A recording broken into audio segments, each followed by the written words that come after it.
So how do you measure learning outcome? How do you measure success Wow. of these learning programs? How did you do it at Northrop Grumman? The new Kirkpatrick thinking, right? Kirkpatrick did the 4 levels of evaluation, right? The thinking is now based upon a preponderance of evidence that suggests there was some linkage between training or learning event and the outcome for which it was developed. While that is true in certain instances, the real impact is so much longer term, right? So let's think shortly about what our armed forces had to learn and then do to overcome the proliferation of improvised explosive devices in Iraq and Afghanistan. So all of the training and all of the experiences, all of the feedback that suggested that they take different action ultimately prevented or saved some lives, right? So as you see the number of deadly incidences going down, you could say to yourself, well, that was a direct result of potentially being trained. Not necessarily. Lots of things happen in there. So in terms of measuring outcomes for training events, you really have to have a very close relationship, linkage between the performance objective and the learning or training objective, right? To the point where they're almost indistinguishable. And it's the only reason why you're going to create an intervention is to achieve a performance gain. To that extent, you can measure it directly.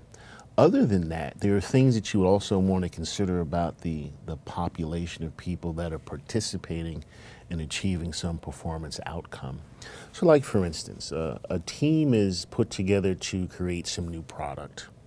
So you have engineers, you have programmers, you have sales professionals, you have OD people, you have graphic artists, you have English majors, right? And they all come together and they say, well, we're going to work together to create this product, and they do so.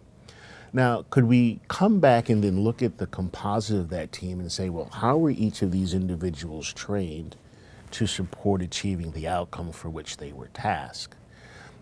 Now, if we were able to figure that out, we can then say, well, if I'm going to assemble a team to achieve some specific outcome, how do I support their development working together to reach that outcome quicker, faster, better, cheaper, etc.?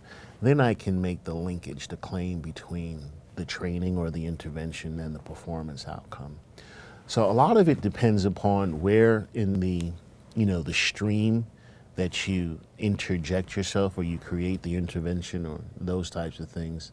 And then the relative closeness, right, between the performance outcome and the learning goal will tell you how to, how well you did, like ROI type of thing, which is the holy grail of training.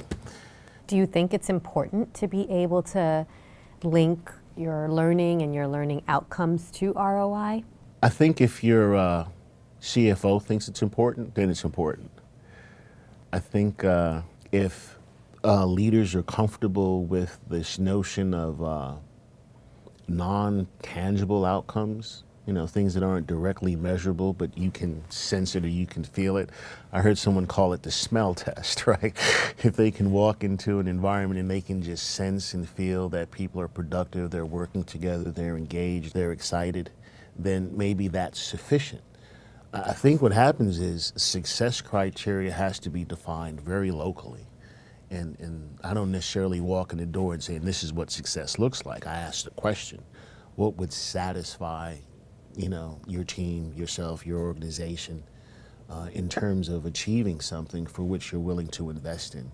What would that satisfaction look like? How would you like to ascertain that? And then you can build that in.